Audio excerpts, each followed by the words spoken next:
At first glance, the Endorphin Speed 2 felt like it was exactly the same as the Endorphin Speed 1. But after 100 miles in this shoe, I've started to notice some subtle differences. It's time to lace up the Endorphin Speed 2 and talk about it after 100 miles.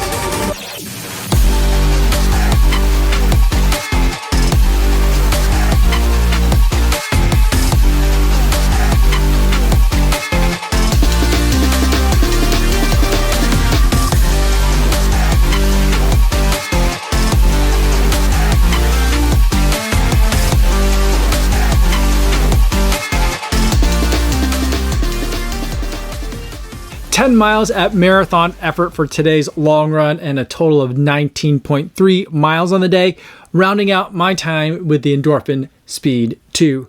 Now, before I give my thoughts on this shoe after 100 miles, I do want to go over some disclosures. Saucony sent me these shoes to review, so I didn't have to pay for them, but they're not paying me to make this video or to use the shoe, and they're not going to get a chance to preview any of my footage or my thoughts before you guys get a chance to see this video on YouTube. So with that disclosure out of the way, let's talk about the Saucony Endorphin Speed 2 after 100 miles. Now, the way that I've been using this shoe, which has Saucony's Power Run PB foam, their highest end racing foam, and a nylon plate, is to use it kind of how I would use a lot of carbon plated shoes. I use this for my faster days, for those runs where I want to be working a little bit harder. So not necessarily a shoe that I would reach for my easy days, but for any of those days where I want to make sure I got a good night's sleep beforehand, this is a good shoe to bring out with you pretty much no matter what that workout's going to be.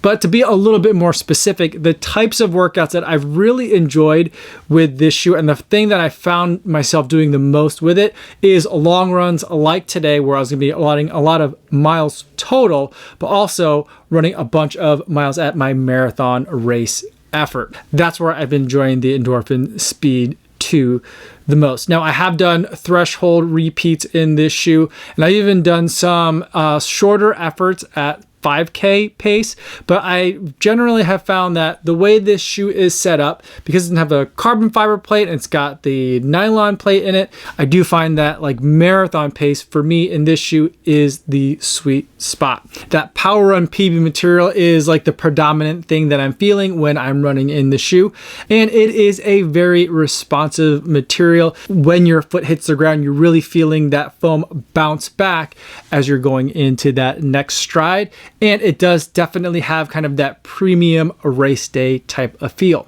But the thing that I found about Power MPB is that for my preferences, it's a little bit on the firmer side. The racing companion to this shoe, the Endorphin Pro 2, that's a shoe that I don't necessarily think about when I'm talking about marathon racing, but it's a shoe that I love for half marathon racing because it does feel a little bit speedier, but because of that firmness, I'm not sure that I always want to take it for the marathon distance.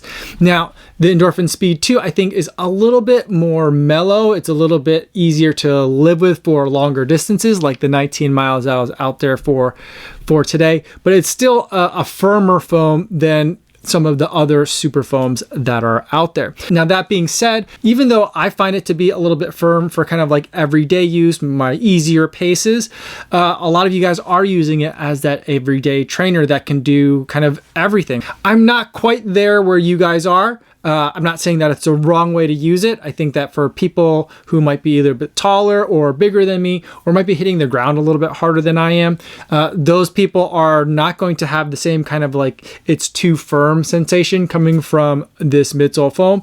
And for those easy days, this shoe might be just right for you. But for me personally, I like it once I can get to that marathon effort range and all the way up to kind of like that threshold effort, which is kind of in between my half marathon race pace and my 10K race pace.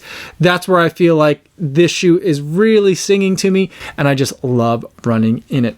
Now, let's talk about how this shoe has been holding up over the last 100 miles. Now, when we're talking about speed shoes like this Endorphin Speed 2, or if you're talking about like a racing shoe, like a carbon plated racer, I feel like kind of the things that happen to the foam are like the opposite of what happens to like a daily trainer. Now, with daily trainers, the more you run in them, they go from like nice and cushioned, ready to handle all the miles from all the weeks of running, and then they get very, very firm and they feel like they're kind of dead.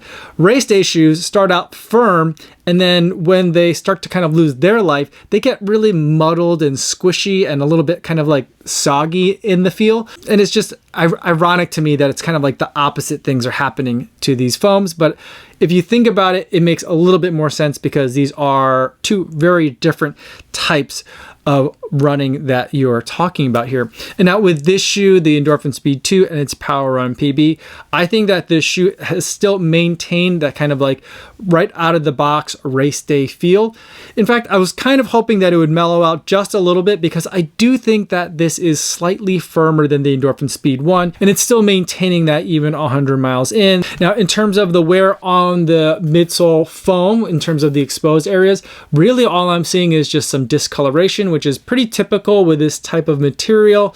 It's just gonna get dirty and there's no real way of cleaning it. Not that I really clean my shoes ever. As far as visible signs of wear and tear, there's not really any on the shoe. Even the paint that's coloring certain portions of that midsole foam still holding up really well, and I feel like that's holding up better than my Endorphin Speed 1 is holding up.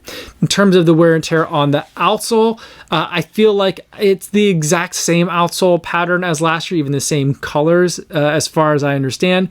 But this year, it seems like there's just a lot less wear on the shoe. Now, I don't know if that's me or something different that they've done to the rubber. Maybe they've tweaked the formula there, but I'm seeing almost no wear at any point in the rubber outsole of the shoe, except for just this spot over here. There's just a little bit of wear that's happening there, and it's really the only sign in the rubber part of the outsole that there's any miles on the shoe.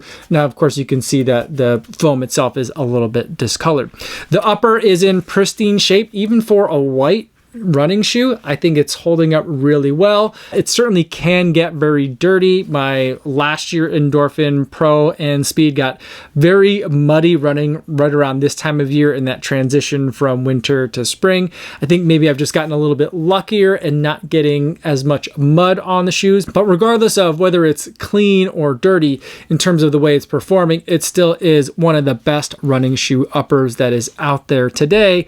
Really comfortable without pinching or binding the foot in any sort of uncomfortable way. I think Saucony makes some of the best uppers in running shoes right now. So I think that at $160 full price for this shoe, one part of me thinks that it's a lot of money to pay for a shoe, and there's kind of no way around that. But on the other hand, I do feel like it's a really good value in this space because not only can you do a lot of your training and your workouts in them, but you could also race in this shoe as well. And that's something that I've seen both in version 1 and version 2 that a lot of people are choosing to race in this shoe. So if you're not wanting to get into the carbon plated racers, or if you don't think that you're ready for that yet, I think this is a really great way to kind of like test the waters in terms of having that higher end race shoe or workout shoe. And I think that it's really going to provide you with a lot of fun running miles. So those are my thoughts on the Endorphin Speed 2 after 100 miles. Let me know in the comments if you have any other questions, or better yet, stop by the live stream that I do Monday through Friday right here on YouTube. I do it over on my Kofuzi Run Club channel. I'd love to see you guys there in the chat. That's all I have for today, everybody. Thanks so much for making it all the way to the end of the video. Hopefully you guys are staying safe out there on your runs, and I will see you in the next one. Yo, what's going on?